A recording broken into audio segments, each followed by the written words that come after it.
Hey guys, welcome back to our channel. In this video, I'll be showing you the procedure to enable screen recording on Android.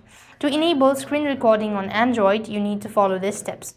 So this actually depends on the type of device that you have. So the accessibility might differ according to the devices that you're using. Now in my case, if I swipe down from the top of the page, then there comes the screen record section.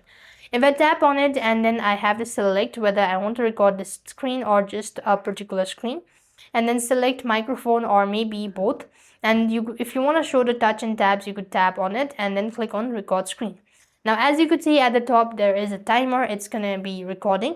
So as you could see, it's recording at the moment, and if I want to stop it, so I have to tap onto the red button and click on stop recording.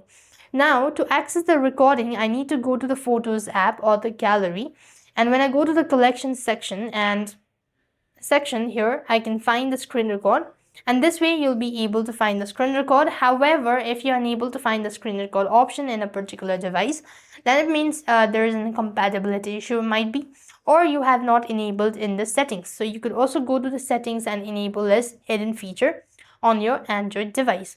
So that's it. I hope the video was helpful. Make sure to like, share and subscribe. Thank you for watching. See you in the next video.